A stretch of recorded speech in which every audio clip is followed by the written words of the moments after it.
Hello and welcome to video 8 of Module 6. In this video we'll be discussing the central limit theorem, which is going to enable us to do a lot of analysis with data moving forward. In particular, it's going to help us to use sample information to make predictions about a population. So let's get started. The central limit theorem, or the CLT, states that if x bar is the mean of a large simple random sample from a population with a mean of mu and a standard deviation of sigma, then x bar is approximately normally distributed with a mean of mu x bar and a standard deviation of sigma x bar. This is super catchy, right? So here's what this means. I'm going to back away from this statement for a moment and picture the following. Suppose you roll a die and you roll it 10 times. Okay? And you figure out, after you rolled the die 10 times, what was your average value that you rolled. Okay? So you do this, and then your friend does the same thing. Your friend rolls a die, probably gets different numbers than you do, right? So your friend rolls a die 10 times and picks the average of whatever they get. And then I do that, and then my friend does that, and we get a whole bunch of different people, and we roll the dice 10 times each, and we take the average that we get. So rather than looking at all of our individual 10 rolls, we're just going to look at the average for each of us. What the central limit theorem says is that if your sample size is large enough, if you have more than 30 trials, then our averages that we found when we rolled the dice are going to be normally distributed. The mean of this distribution is going to be that symbol mu with a subscript of x bar, so that we know that mu is different from mu x bar. And similarly, we're going to tack on this little subscript to sigma for the standard deviation. So you may sometimes hear the central limit theorem talking about distribution of the sample means, because instead of looking at individual dice rolls, we're looking at you repeat a trial a bunch of times and what's the average, and then you repeat that process, and then you're really finding an average of averages or a mean of means. So let's look at some formulas. Okay, so here are the formulas about the central limit theorem. First, the mean of the means. The mean of the means is going to be if you take your 10 dice rolls and find your average, and I take mine and everybody else does theirs. If we take all of those averages and find the mean of them, that's going to be our mu x bar. And the formula for mu x bar is really easy. It's the same as mu. In other words, it's sort of what you would expect to get if you rolled a die 10 times. The second formula is not quite as nice. So the formula for the standard deviation, or sigma x bar, is going to be the standard deviation over the square root of n. So the standard error is what we're going to be calling the sigma x bar, because it's a little bit nicer to say standard error than it is to say standard deviation of the sample means. It's just a little bit more concise, so that's what we're going to call it. But the standard error really means a standard deviation of this distribution. Our z-score formula is going to have the same basic structure as always. So before we had a z-score formula that was x minus the mean over the standard deviation. And whether we were using a sample or a population, the symbols changed, but the meaning was always the same. So we might have had x minus x bar over s if it was a sample, or we might have had x minus mu over sigma if it was a population. In this case, we're going to be doing the same idea. We're going to take the thing we're measuring, the x, minus the mean over the standard deviation. What's going to change is not the idea of this formula, but the symbols that we're using, because now in context of the problem, instead of looking at an individual, an x, we're going to be looking at a sample, an x bar. Instead of looking at a usual mean, we're going to be using mu x bar, and instead of the usual standard deviation, we're going to have sigma x bar. So the z-score formula is going to be x bar minus mu x bar over sigma x bar. Again, this formula is the same at its heart, though. It's take the thing you're measuring minus the mean over the standard deviation. Just the symbols are changing because the context has changed. If we rearrange this formula, we can get a formula for a backwards problem for the sample mean. So x bar is going to be z times the standard error plus the mean of the means. Now, why do we care? Why are we going through all of this work here? Well, the good news is that the central limit theorem can tell us if our sample represents the population well. Also, if the population is not normally distributed, the distribution of the sample means is. So the central limit theorem kind of gives us a way to take a distribution that might be skewed left or skewed right or not have any well-defined shape to it and convert it into a related distribution that is normally distributed. Once it's normally distributed, we can apply all of our z-score techniques and stuff to the problem.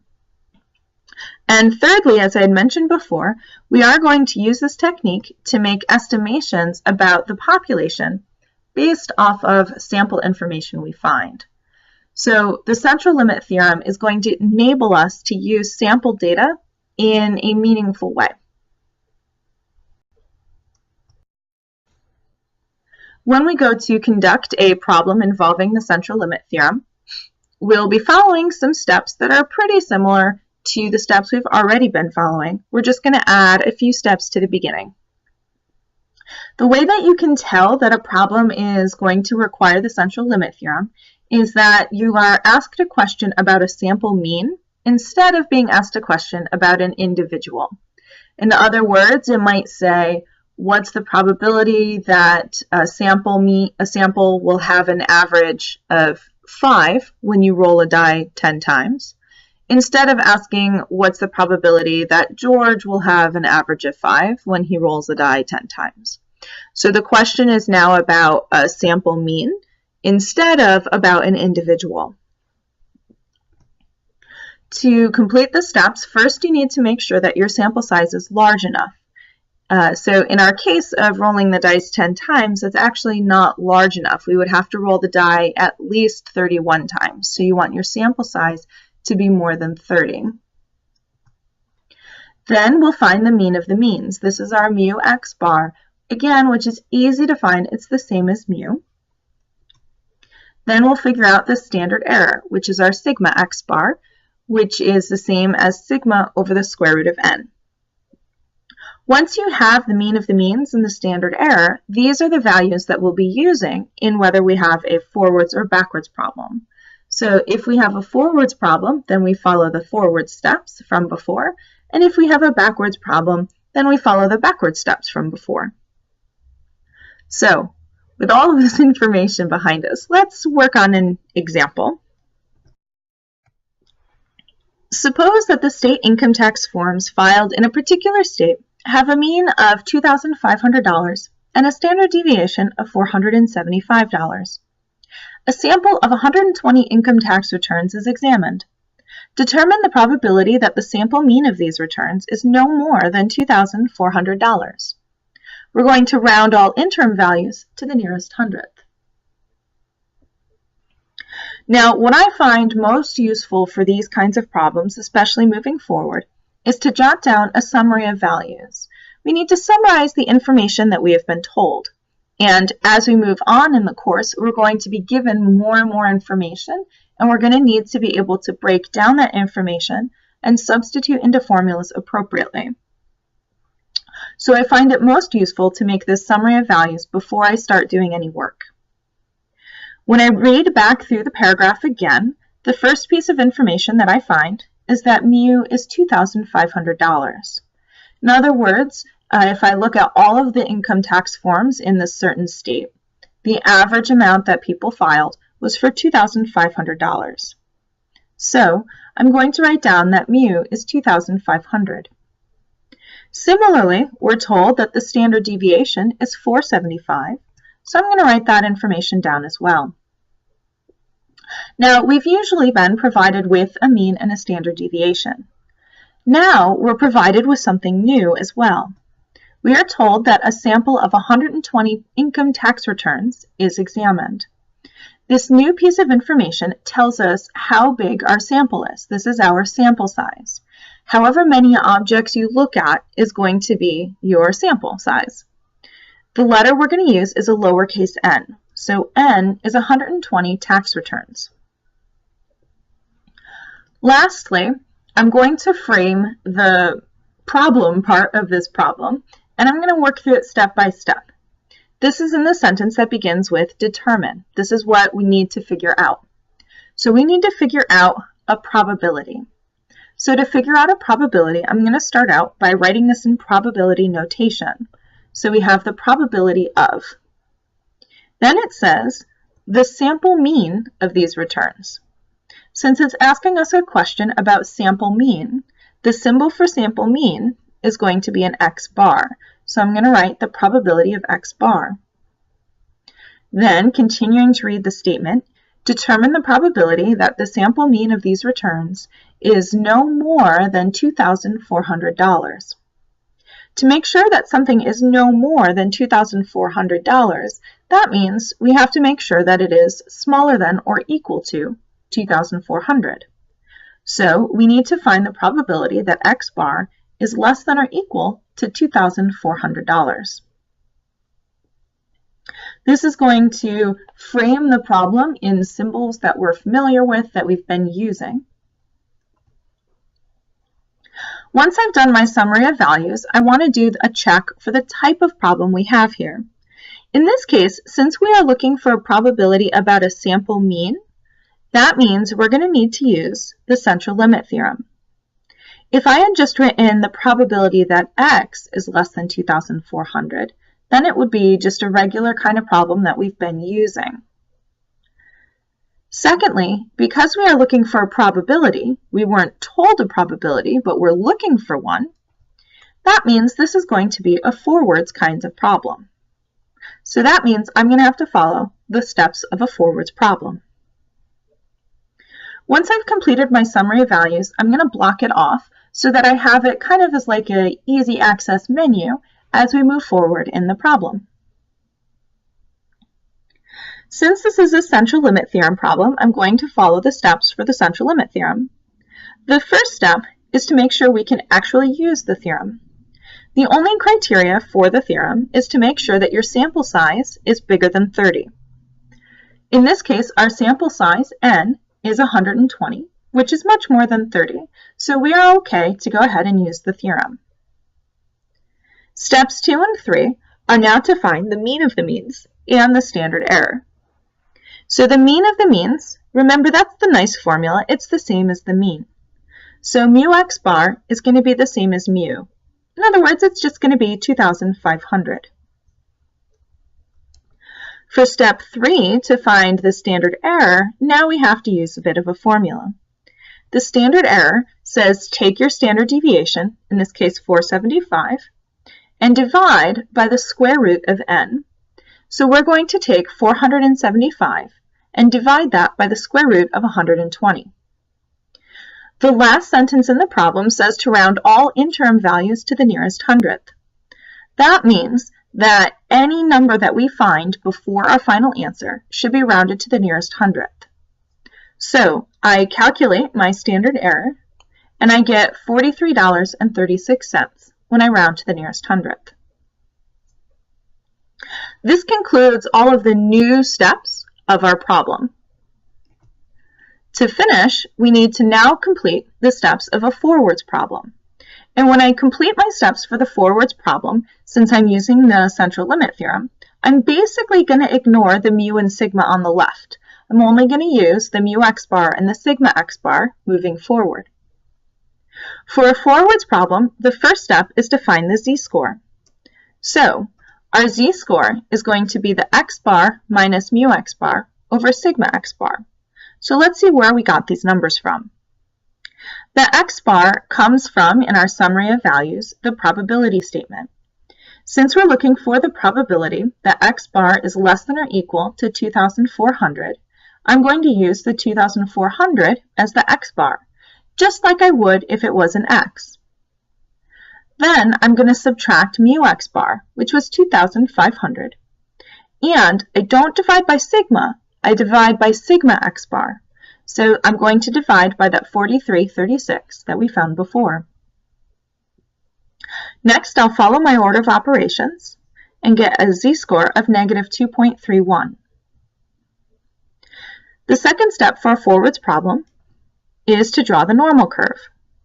Since our z-score was a negative 2.31, I'm going to draw the cutoff on the left, and remember the arrow we draw always points to the left because that's what the table will tell us. Since I'm interested in values that are below $2,400, I'm going to shade my curve to the left as well. The next step is to look up negative 2.31 on the standard normal table, just like we've been doing.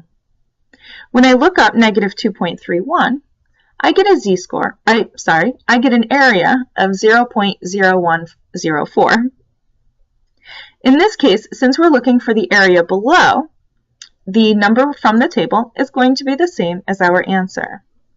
So our answer will be 0.0104. In other words, if I were to go to the state office and find a sample of 120 tax returns, the probability that my sample is going to have an average below $2,400 is really slim. It's only about 1%, 1.04%. Okay. That's what this is saying. Let's do another example. According to the Department of Numbers website, in 2014, the mean gross rent in Utica was $694. Assume that the standard deviation is $90. If you sample 100 apartments in Utica, you would expect 60% of the samples to have a mean rent that is less than which value? Round your answer to the nearest whole dollar. Once again, before I begin, I'm going to take the time to write down a summary of values. So I'm going to reread the information in this paragraph and jot down the stuff that's important. The first thing I notice is that it tells me that the mean gross rent in Utica was $694. Since this is the mean for the entire city, this is telling us the mu. So mu is $694. Notice that in this problem, I use the words the mean gross rent, whereas in the previous problem, I also use the symbol mu. So sometimes you might see the symbol in the problem, and other times you might need to read and interpret from the context clues what value you've been given. Because the information they told me, because the mean they gave me is about the entire city, that's how I knew it was going to be mu. Then it said to assume the standard deviation is $90. Since the standard deviation is about the entire city, we're going to say that sigma is $90. Then it says you sample 100 apartments in Utica. This is telling us how many apartments we looked at. Whenever you have something that tells you how many objects there are, that's going to be your sample size. So n is going to be 100 apartments. Make sure to always label your values here as well. Notice that mu and sigma are labeled dollars because we are measuring rent, which is money, so it makes sense for them to be in dollars.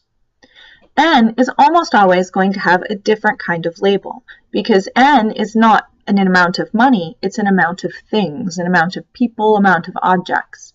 So in this case, we're looking at 100 apartments, so N gets labeled with apartment. The next piece of information is a little bit hard for me to just kind of summarize with symbols because it says you would expect 60% of the samples to have a mean rent that is less than which value. In this case, they're telling me a percentage and it's going to be less than some number. So I'm going to draw a picture for this. I'm going to have my normal curve, my standard normal curve with a mean of 0 in the middle. And it says that 60% of the samples have a mean rent that's less than some cutoff point. Since 60% is more than half, I need to make sure that I cut this off so that I can have 60% below. So I'm going to draw this cutoff with 60% on the left-hand side. And while I'm drawing my picture, I'm going to draw the arrow pointing to the left because I know it's going to have to be there anyway. Now, in this problem, we don't know what that cutoff score is. That's going to be what we're looking for. That means this is a backwards problem. We were given a percentage and we need to figure out an amount of rent. We need to find the X value, if you will. Then before we continue, we need to determine whether or not we should use the central limit theorem. So to determine if we need the central limit theorem, we have to look at the question, and is it asking us 60% of apartments in Utica have rent that's less than this, or is it asking us a question about samples? In this case, it's asking us a question about samples to have a mean rent. Since it's asking us about a sample mean, that means we're going to need the central limit theorem. To use the central limit theorem, we have to make sure our sample size is more than 30. Since we looked at 100 apartments from my summary on the left, we know that the central limit theorem is going to be good for us to use. For step 2, next we need to determine the mean of the means and the standard error. The mean of the means is the same as the mean, so mu x bar is the same as $694. The standard error will be found by taking sigma over the square root of n. Since sigma is 90 and n is 100, sigma x bar is going to be 90 over the square root of 100. Now this one's not too bad to do mentally because the square root of 100 is 10, and 90 divided by 10 is going to be 9. To finish this problem, we're going to follow the steps of a backwards problem. We've already started it by drawing the picture when we wrote our summary. For the backwards problem, we have to take that 60% and convert it into something we can look up on the table. So 60% is the same as 0.60. But because this is an area, remember, we always write the area with 4 decimal places to match the table. So I'm going to write 60% as 0.6000. Then we look on the inside of the table for the closest value to 0.6000. When I do that, I end up with the closest value of 0.5987. This had a z-score of 0.25. If you need some time to confirm these values, you can exit out of the PowerPoint or pause the video and then resume. Our last step is to convert this z-score that we found, 0.25, into a sample mean. Our formula is going to be x bar equals z times sigma x bar plus mu x bar. So you can see when I've plugged in the values that we have 0.25 times sigma x bar. Sigma x bar was 9, so that's why I have a 9 there. And mu x bar was 694, so that's why I have plus 694. When we evaluate this, we end up with 696.25. Since the problem asked us to round to the nearest whole dollar, we're going to end up with $696 as our answer. This concludes our video about the central limit theorem. In the next video, we'll have a little bit more practice with the central limit theorem and identifying whether a problem requires this theorem or not. Thanks for watching and have a great day.